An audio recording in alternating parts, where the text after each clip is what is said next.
Buongiorno a tutti, bentornati a Parlando Liberamente, la nostra intervista settimanale con i protagonisti della politica, dell'attualità, del giornalismo. Oggi abbiamo con noi il conduttore di Quarta Repubblica, vice direttore del giornale, saggista, animatore della sua zuppa e tanto altro, Nicola Porro, che dovrebbe già essere in collegamento. Ci sei, Nicola? Sì, ci sono, buongiorno. Bentornato su Radio Libertà. Buongiorno. Allora io ci tenevo davvero oggi a fare questa chiacchierata con te su quello che mi sembra, non so se poi sei d'accordo, una sorta di malattia dello spirito contemporaneo che nelle ultime settimane è veramente deflagrata, no? E che io chiamerei maskfobia. Cioè l'elevazione di Elon Musk, no, a spauracchio, demonio, orco della contemporaneità, mega cattivo fumettistico, no? Con un meccanismo curioso per cui sembra avere scalzato fin Donald Trump ormai, no? Nell'incubo di loro signori, no? Ci sono anche surreali appelli a Trump a mollarlo, come se Trump fosse ora una versione accettabile, no? Rispetto a Musk.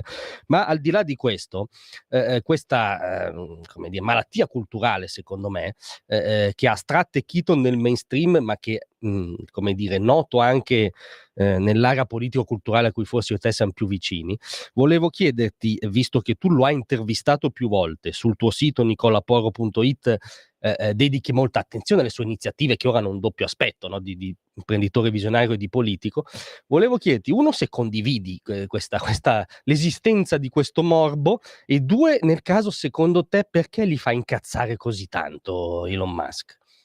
Ma è lì Elon Musk in realtà l'ho conosciuto prima della sua appoggio a Trump, anzi non c'era proprio ancora in mente insomma, le candidature di Trump era tutta da vedere, non era neanche stato scelto alle primarie, però lì mi accorsi una cosa su Elon Musk che era una cosa che me lo fece piacere moltissimo e che era evidente che avrebbe creato tutto questo pasticcio di oggi, cioè lui ha messo il dito negli occhi, fu il primo, molto prima di Trump, e a mettere operativamente il dito negli occhi a una grande comunità internazionale di politicamente corretto.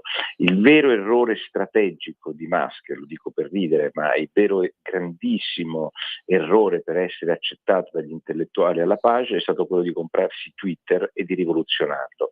Twitter è una specie di ridotta perché non ha la forza sociale di Facebook, di Instagram, di WhatsApp e neanche di TikTok. I numeri di Twitter sono molto più bassi anche oggi rispetto a questi altri social network, ma era la palestra degli intellettuali progressisti che quando tolleravano come in uno zoo qualcuno che la pensasse diversamente da loro, e se quello che pensavano diversamente da loro non piaceva venivano bannati, cioè venivano cancellati proprio da Twitter. Lui compra Twitter a una cifra spropositata, 44 miliardi, quindi lui è un po' quando si lamentarono i giornalisti di Repubblica perché Scalfari fece l'affare a vendere il suo giornale gioiellino, come ti ricorderai in Italia, si parla di Licet. Quando sono costretti a vendere perché l'offerta che fa Musk è un'offerta che loro avidamente non sono in grado di rifiutare, e peraltro i conti andavano malissimo, allora a quel punto lui prende in mano Twitter e decide una sola cosa che è inaccettabile per questi intellettuali, e cioè che su Twitter c'è di tutto, quello che non sia violenza o minaccia, quindi no pedopornografia, no minacce, ma per il resto ci sta il filo nazista e il filo comunista, il filo brigatista, sto esagerando, Certo. ma se non ci sono ovviamente incitazioni all'odio, alla violenza o a pedopornografia. Quindi una bacheca totalmente liberale, mentre prima, liberale dal punto di vista dell'accesso, mentre prima la bacheca era sì liberale soltanto sul fianco sinistro. Questa cosa qua fa impazzire gli intellettuali di tutto il mondo. Twitter è molto particolare, però è da lì che nasce il vero e cova il vero odio per Elon Musk. Cioè, come dire, questa reazione veemente è dettata dalla sua battaglia per il free speech, è questo che non gli va giù Non fondamentalmente. gli va giù perché il free speech è soltanto inteso da una parte politica, ma anche a destra, cioè io Certo. sono affascinato sia a destra sia a sinistra perché si considera sempre il free speech ehm, la possibilità di far parlare i propri amici. Il free speech è esattamente il contrario, è la possibilità di far parlare i tuoi nemici, perché se no non ha senso, i tuoi nemici a destra e i tuoi nemici a sinistra. Free speech vuol dire dire le cose che noi più detestiamo o che io e te più detestiamo, se non configurano ovviamente minacce, violenza, ma insomma è tutto legittimo. Io, per dirti, ho una posizione ovviamente sui fondamentalisti islamici diversa rispetto a quelli di alcuni paesi arabi, ma penso che in un luogo di dibattito libero ci può essere uno che mi dica: io voglio tutte le donne con il burqa. Certo. Io combatterò fino alla morte perché ciò non avvenga, ma non vedo perché perché il problema vero è che quando qualcuno si mette, ma non devo fare lezioni a te di libertà, quando qualcuno si mette a decidere cosa è giusto e cosa è sbagliato, se non per dei criteri oggettivi di violenza, cioè io voglio uccidere Giovanni Sallusti, non si può scrivere, però io penso che Giovanni Sallusti debba avere il burqa, si può scrivere. Assolutamente. Tra l'altro forse starei meglio nel mio caso, ma adesso al di là di questo, no, ti volevo chiedere questo, visto che tu ci hai parlato più volte, hai una conoscenza, lo hai intervistato più volte, tu come definiresti, come racconteresti l'uomo Musk e cosa ha in mente davvero, secondo te, come dire, rispetto alla direzione del mondo? Ma Elon Musk è una persona completamente fuori dai canoni della normalità. Intanto hanno insultato il suo collaboratore qua italiano perché ha detto una cosa che chiunque conosca Musk si rende perfettamente conto, è nello spettro autistico e quindi ha un comportamento, un'empatia con le persone molto particolare, quindi bisogna cercare di comprenderlo. Non è semplicissimo, cioè c'è un lavoro in più di conoscenza, non è l'amicone con cui ti vai a prendere una birra al bar che indipendentemente dal proprio reddito può rappresentare anche una persona molto facoltosa, molto ricca o molto famosa. Lui ha ha una comunicazione molto impulsiva e lo è altre volte veramente fin troppo riflessivo quando ci parli. I soldi non sono un tema, io non ho mai sentito Musk parlare di quattrini. Quando gli chiesi come mi feci una battuta quando lui comprò Twitter, gli dissi, mi sembra off the records ovviamente, quando ci vedemmo, gli dissi: ma come le viene in mente, posto che io ovviamente apprezzavo molto la battaglia di libertà di Twitter, ma come le viene in mente di comprare Twitter, come ti viene in mente di comprare Twitter? L'hai pagata una cifra senza senso, e lui ovviamente mi ha risposto, ma non sulla cifra, ma sul comprare Twitter, ha detto: perché sono masochista. Quindi il tema dei soldi proprio non è il suo tema. Lui ha degli obiettivi che sembrano da pazzi, francamente. Cioè lui, quando ti dice voglio andare su Marte, lui è fissato sul fatto che ci sia una possibile espansione del pianeta Terra e degli uomini verso. È uno che non punta a 100 per ottenere 50, lui punta a 100 per ottenere 100, è una cosa incredibile. Cioè non fa parte insomma, del canone normale delle persone. Lui è molto affascinato, non essendo un tecnico di nessuno dei campi di cui parliamo, è molto affascinato dall'innovazione e la sperimenta su tutti i campi. Oggi direi che quella che potrebbe sembrare quello che mi rende molto affascinante il personaggio, perché uno che si mette a tagliare gli stipendi della pubblica amministrazione americana, però dall'altra parte pensa come spendere miliardi per andare su Marte, ma i miliardi che lui pensa di spendere per Marte li spende lui. Sì, c'è questa lievissima postilla, in effetti, che non è secondaria. A proposito del tema dell'innovazione che citavi, diciamo come chiave filosofica, se capisco bene, ancora prima dei singoli Sì, dossier tecnici, no, che spiega il sì. personaggio.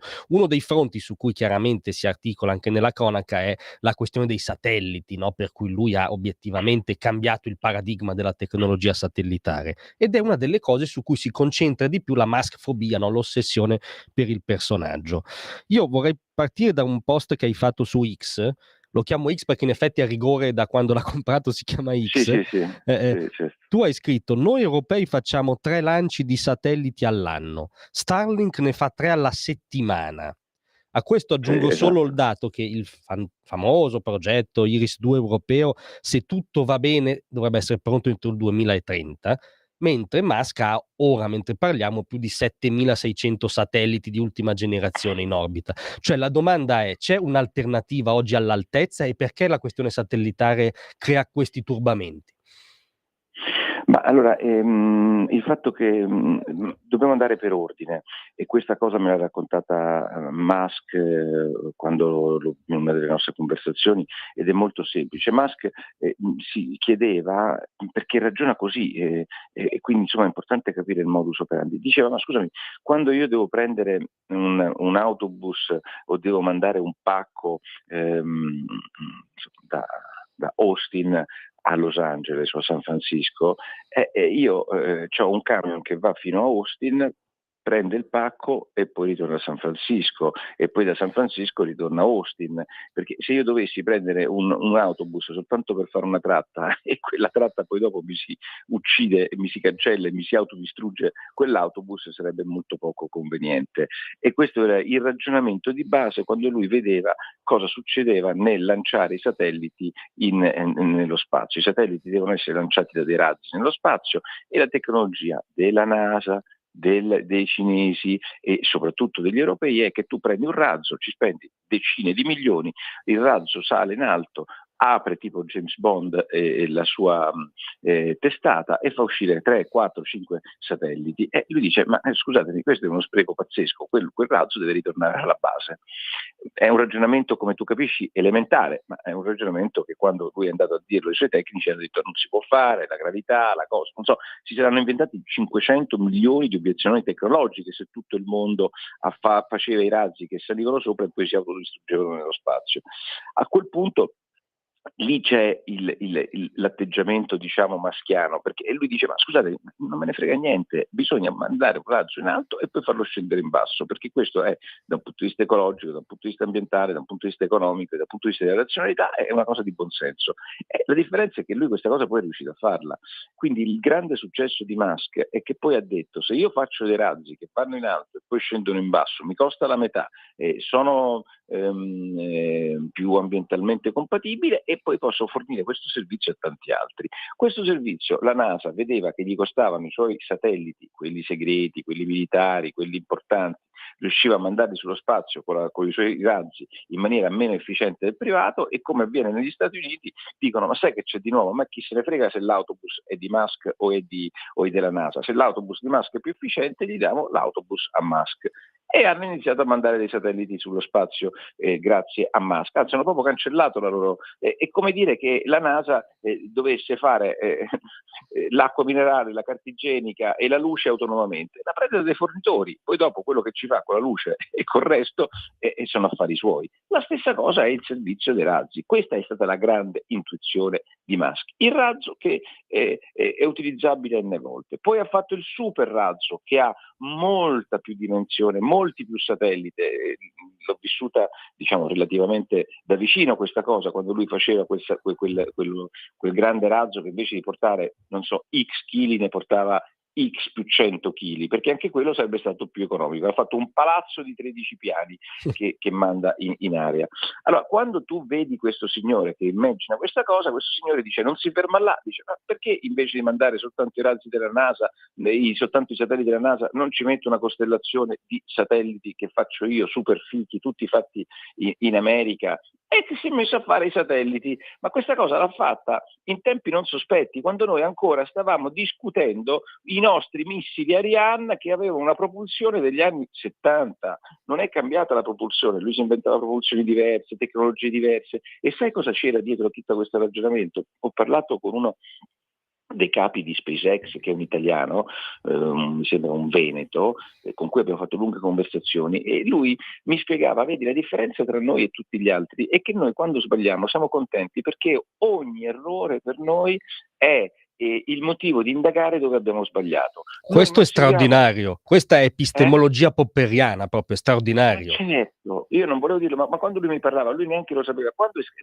Quando è saltato il super Starlink, il super razzo da 13 piani, in Italia dicevano il fallimento del razzo di Musk. Loro mi spiegavano dall'altra parte del telefono: guarda che è stato 7 secondi in vita, in quei 7 secondi noi abbiamo capito capito perfettamente cosa stava succedendo e dove si stava rompendo, e se si è rotto senza i satelliti a bordo, ma attraverso questa prova, per noi è stato uno straordinario vantaggio, perché noi abbiamo capito dove sbagliavamo. Quindi loro non partono dal presupposto si faccia una cosa perché lo dicono le procedure, loro dicono si faccia una cosa perché noi vogliamo arrivare a questo obiettivo. È completamente, radicalmente diverso rispetto ai modi che avevano di lanciare i razzi gli europei e gli americani. Quindi non è neanche una questione di budget, è una questione di mentalità. Quando lui quindi sviluppa questa tecnologia dei razzi e poi nei razzi ci mette i suoi satelliti sono a bassa orbita e da lì ci mette dentro anche il servizio che fa Starlink. Adesso è inutile che ci giriamo intorno, è inutile. È come parlare di proprietà italiana dei server o degli hotspot. Tutti gli hotspot che abbiamo in casa, tutti, sono o cinesi o americani, non è che sono fatti da Olivetti. E noi abbiamo perso le tecnologie, continuiamo a spendere miliardi per mandare un razzetto ogni 6 mesi e che qualche volta scoppia pure. Dovremmo prendere questi servizi e pensare di utilizzarli al meglio per quello che noi riusciamo a fare.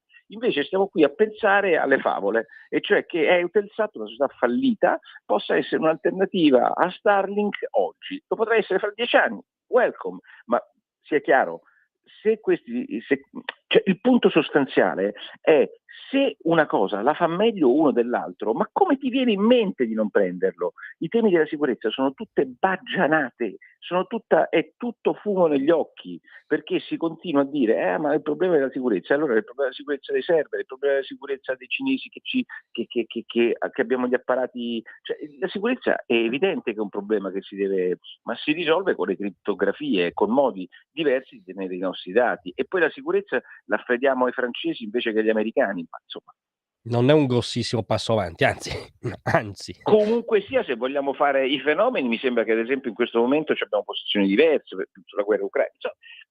Il tema è semplicemente che lui ha vinto questa sfida per il momento, poi dopo, quando arriverà una favolosa capacità europea, uno la cambia, non è che ti sei vincolato a vita. Chiaro, un ragionamento laico, diciamo, ma la maskfobia evidentemente non è invece un fenomeno di fanatismo. Detto questo, ci fermiamo solo per un mini spot di 30 secondi e torniamo subito con Nicola Porro. Ladri e rapine? Chiama Sicurbet e installa Dialogos.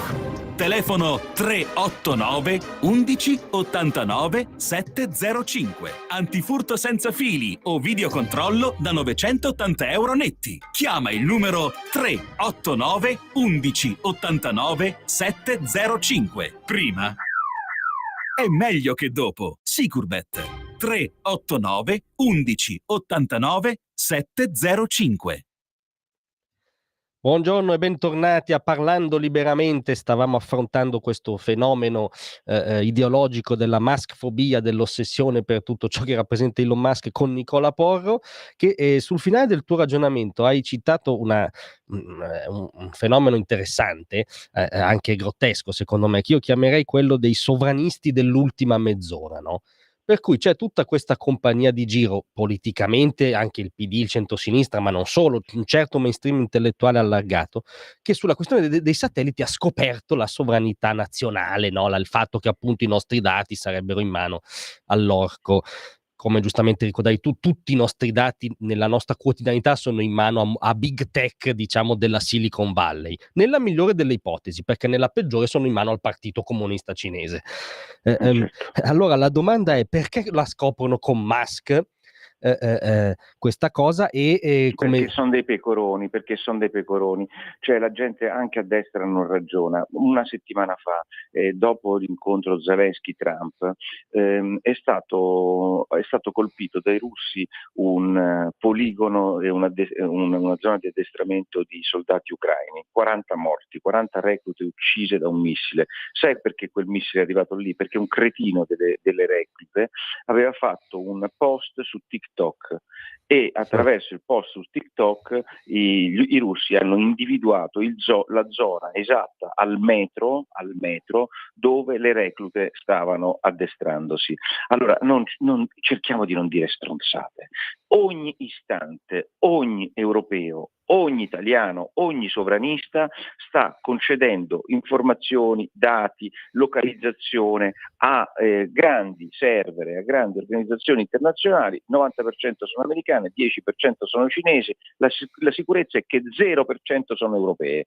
Quelli che hanno provato a fare, gli ultimi che hanno provato a fare una roba europea è il Minitel francese, che ancora stanno pagando i debiti per quella cazzata di pensare di avere un computer e sistema chiuso francese. Cioè, noi siamo il popolo e la burocrazia che riesce soltanto a regolare le grandi innovazioni e le grandi invenzioni fatte da cinesi e americani. E siamo qua che adesso pensiamo di avere il sovranismo sui satelliti. È una cosa da matti. Ma è una cosa da matti, non perché uno non ci debba provare, non perché non c'è una grande fiorente industria dello spazio italiana. C'è, ma certo che c'è, ma il problema vero, noi abbiamo il razzo, il vettore per portare i satelliti in orbita? No, punto. Quando io ti dico che ci sono 3 lanci alla settimana contro 3 lanci all'anno, non è che me lo sono inventato, chiunque di voi lo può leggere. Quando tu dici che c'è un progetto europeo, quel progetto europeo per mandare 650 satelliti nel 2030/35 c'è scritto, e qua già c'è una piccola differenza, 5 anni tra l'uno e l'altro, certo. Sono 650, quelli ne ha già fatti 7.500 fino ad oggi, cioè sarà arrivato a 12.000 quando noi ne mandiamo 650, con tecnologie molto più vecchie delle nostre. Io non dico di provarci, ma quando vedo soldi pubblici e 15 burocrati che si mettono intorno al tavolo, che non si capisce chi comanda, non si capisce qual è la governance di questa cosa, che pensano di sfidare uno che già 10 passi avanti, io voglio sapere da uno dei tuoi radioascoltatori che fiducia può avere che un cazzo di baraccone europeo possa far meglio partendo 10 volte più indietro rispetto a un americano e avendo meno risorse, meno tecnologie, meno scienziati. Ma chi può credere a una cosa di questo tipo? E se ci credete, sovranisti di amici miei, siete dei folli, dei pazzi.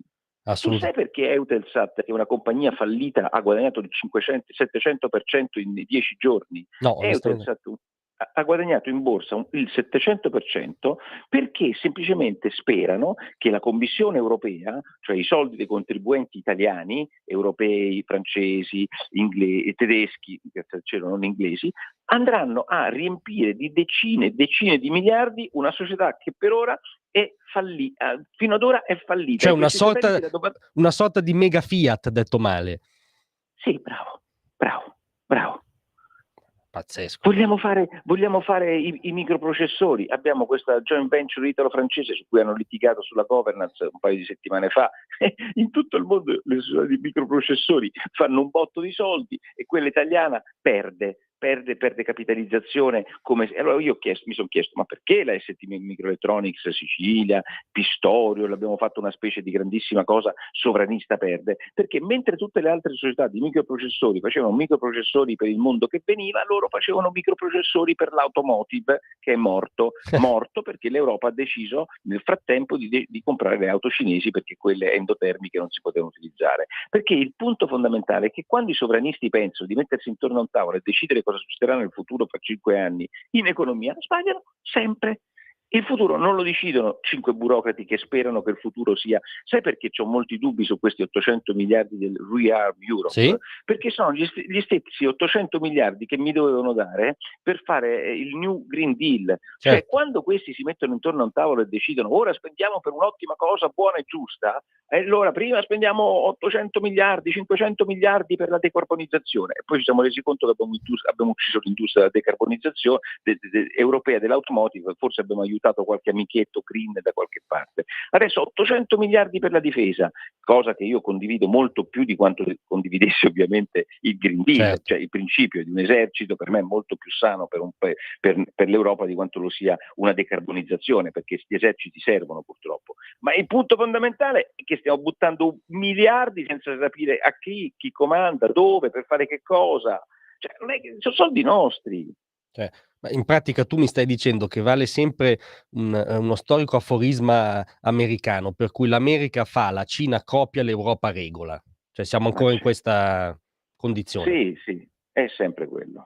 Vabbè, senti un altro, diciamo, elemento di questa retorica antimaschiana è la famosa questione della tecnodestra, che a me fa impazzire, no, perché i rappresentanti della tecnodestra, che sarebbero, come dire, incarnerebbero la peggior minaccia alla libertà oggi, cioè non Xi Jinping o gli ayatollah, loro, fino correggimi se sbaglio, ma a pochi lustri fa, forse pochi anni fa, erano tutti compatti attorno al Partito Democratico e a Barack Obama e allora erano, come dire, non erano pericolosi. Quindi questi signori son pericolosi o non son pericolosi?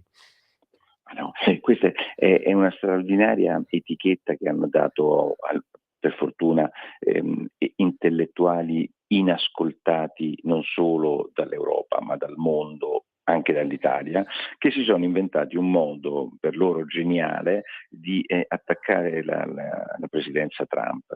Ma è talmente una cosa che ci raccontiamo tra di noi. Chiunque nel mondo sa che le 7 sorelle, le 7 grandi aziende della tecnologia, tutte e sette sono state sempre grandi finanziatrici e collaboratrici dei governi democratici, tutte e 7, e sanno perfettamente, le 7 invece grandi sorelle della tecnologia, che siccome con Trump non si scherzava, loro avrebbero dovuto fare quello che fanno le aziende purtroppo in tutto il mondo, e cioè di cambiare idee politiche alla velocità della luce. Quindi sono semplicemente transitate da una sponda all'altra. Facebook, cioè Meta, era una sostenitrice di Biden e delle amministrazioni democratiche, e abbiamo trovato una ridicola conversione, quella sì orwelliana, di Mark Zuckerberg, che fa un video in cui dice addirittura che sposterà dalla democratica California al conservatore Texas, cioè Austin, da San Francisco a Austin, le persone che dovranno controllare la bontà di Facebook, perché dice in California sono troppo politicamente orientati, cioè stiamo proprio Welcome.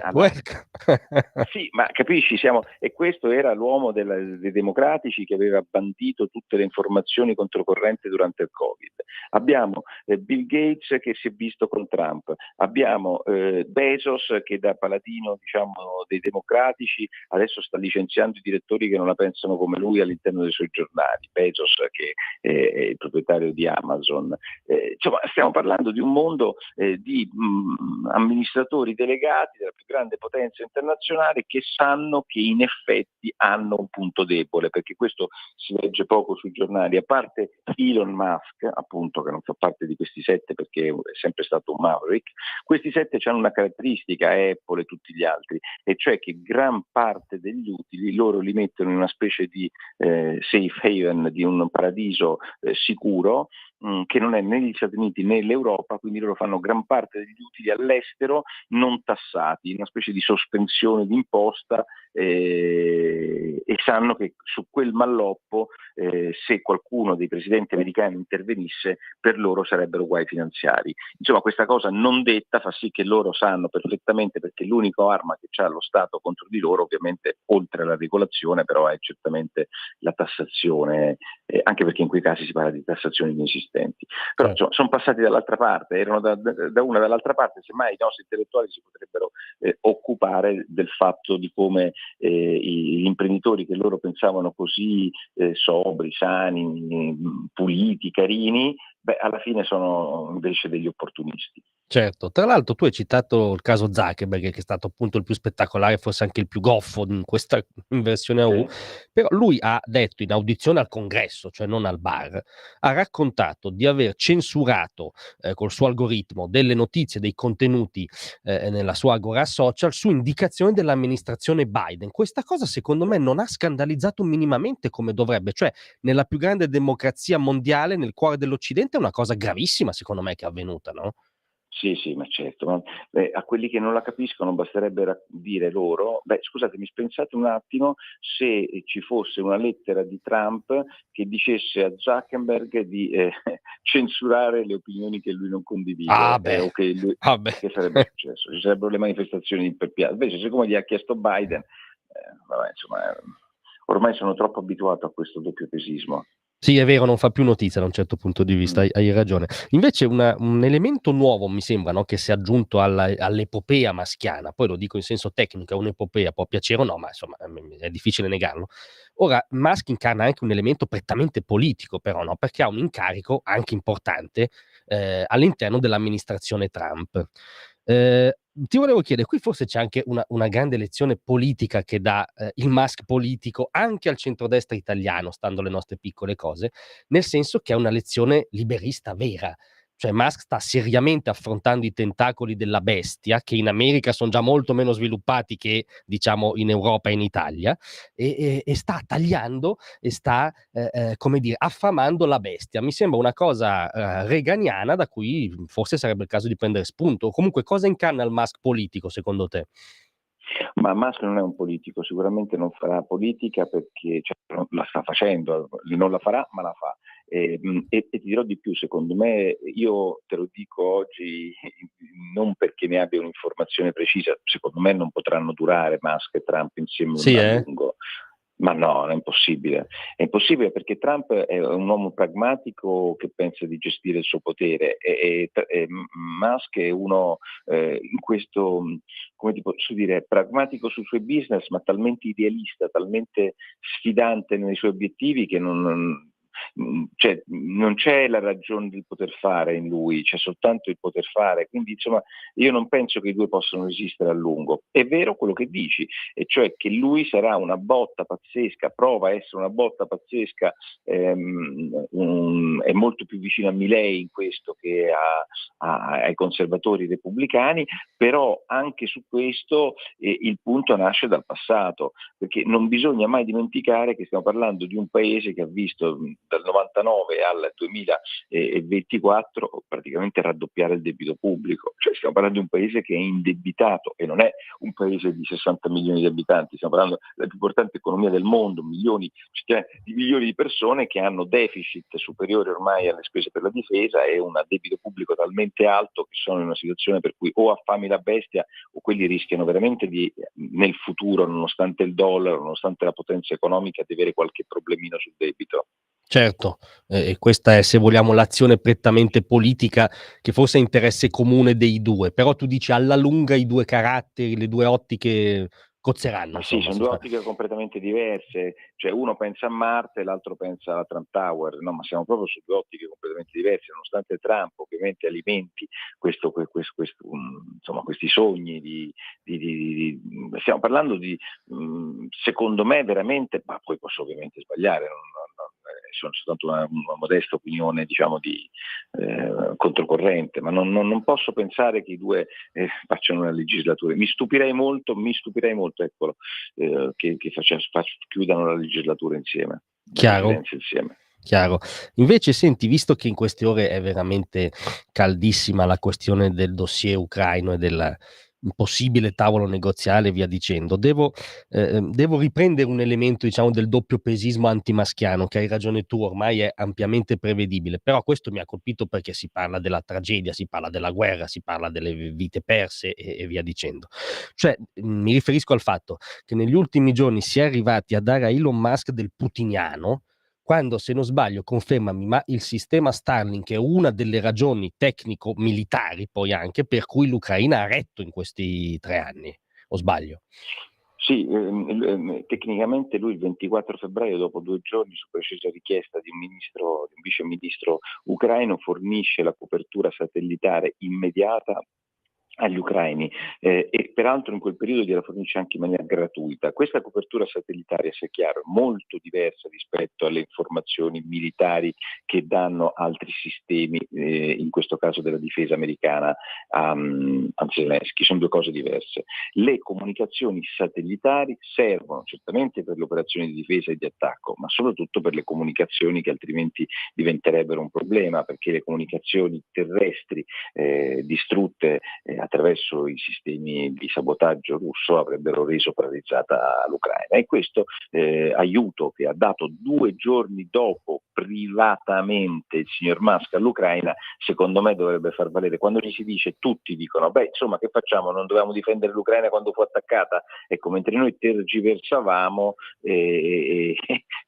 Musk gli dava un aiuto micidiale agli ucraini, perché non li ha resi ciechi, e questo aiuto micidiale poi è continuato, sono stati fatti dei contratti, questi contratti sono pagati da una serie di operatori internazionali, dalla Polonia alla Germania, alla Gran Bretagna, e peraltro a prezzi sotto costo, e una sola volta i satelliti di Starlink sono stati spenti in Ucraina, e non per volontà di Elon Musk, perché ovviamente lui ha tutto l'interesse che il suo servizio non venga mai spento, se no la sua affidabilità commerciale sarebbe pari a zero, ma in quel caso dovevano essere utilizzati come strumento di comunicazione per dei droni che andavano ad attaccare droni ucraini che dovevano attaccare in Crimea, che era territorio russo conquistato da poco, ma comunque territorio russo che non era messo in discussione. A quel punto Biden, presidente democratico, ordinò a Starlink di non dare un supporto anche loro a un'operazione che Biden considerava eccessiva da parte degli ucraini. Da quel momento, a parte questa, questo veto, che però è tipico delle guerre, perché come tu ben sai, durante le guerre si possono requisire, cioè gli stati hanno poteri normalmente che non avrebbero sulle aziende private. Certo. Insomma, è stata mantenuta la copertura di Starlink, e questa copertura di Starlink ha fatto sì che gli ucraini potessero bene o male resistere col sangue, purtroppo per loro, all'invasione russa. Però il punto fondamentale è che ovviamente non basta, perché senza la difesa militare garantita dagli americani, che gli europei non sono in grado di dare, gli ucraini resisterebbero poche settimane ancora. Assolutamente. Tra l'altro Musk ha anche postato recentemente che, per quanti dissidi possa avere lui con l'attuale linea politica di Zelensky, non farà mai di Starlink una leva ricattatoria, cioè lo ha scritto nero su bianco, insomma. Ma il punto non è, anche qui, come diceva Adamo Smith, non si deve guardare la benevolenza del macellaio per capire la bontà della carne, ma il suo interesse. Ma scusatemi, voi pensate veramente che un'azienda privata che fornisce informazioni e comunicazioni possa sembrare agli occhi dell'opinione pubblica come manovrabile da un governo? Non venderebbe più una parabola da nessuna istituzione del mondo, no? Se tu avessi l'idea che è tutto controllato e tutto deciso dalle amministrazioni americane. Cioè, e noi perché non compriamo apparati cinesi? Perché sappiamo perfettamente che sugli apparati cinesi governa il Partito Comunista, cioè un partito. Quello è il rischio che noi abbiamo, non perché le loro tecnologie siano inferiori, talvolta non sono inferiori, ma il problema vero è che non ci possiamo fidare di loro, e lo sa benissimo che in questo contesto competitivo Starlink non può e non deve sembrare ed essere una propaggine dell'esecutivo americano, qualunque esso sia. Chiaro. Senti, in chiusura volevo chiederti, visto che appunto tu hai una conoscenza personale col personaggio, ma cosa pensa Elon Musk dell'Italia? Cosa rappresenta l'Italia nel suo immaginario? Ma guarda, lui ha un'idea dell'Europa un po' diversa rispetto a quello che gli europei hanno dell'Europa, nonostante non sia un americano, quindi non abbia pregiudizi, americani, pregiudizi non negativi necessariamente nei confronti dell'Europa. Lui è un sudafricano, quindi ha un'idea completamente diversa dell'Europa, però lui considera l'Europa in maniera un po' indifferenziata per quanto riguarda il suo business, cioè lui se i satelliti non li fa in Italia, li fa in Spagna, li fa in Germania, in Francia. L'Europa per lui è un continente, come per noi dire, beh, noi che facciamo? Vendiamo a Austin o a Minneapolis o a Houston, pensiamo che siano tutte la stessa cosa, cioè lui la stessa identica cosa ha del concetto d'Europa, la specificità dei singoli paesi dal punto di vista business per lui non ci sono, ma la specificità della cultura romana, antica romana, per lui è una cosa incredibile. Lui è un appassionato dell'antica Roma, è un appassionato di Roma come città che lui apprezza moltissimo, e di tutto, del latino, della cultura classica nostra, quindi lui ha evidentemente latino, impero romano, sono tutte cose molto italiane, e quindi lui ha nei confronti dell'Italia, del motivo del quale è stato piuttosto semplice convincerlo a venire a fare le sue prime cose europee qui, nonostante l'attivismo di Macron e dei francesi sia sempre entusiasmante rispetto alle nostre pigrizie. Però insomma, lui l'Italia la considera un paese straordinario per la sua storia, più che per quello che si mangia o per quello che si vede, ma lui considera la nostra storia una grande storia che lui adora. Beh, diciamo che dà una lezione di italianità a molti italiani dal mio punto di vista. Ti ringrazio molto di essere stato con noi, Nicola. Grazie a te e grazie ai tuoi ascoltatori. Buona giornata.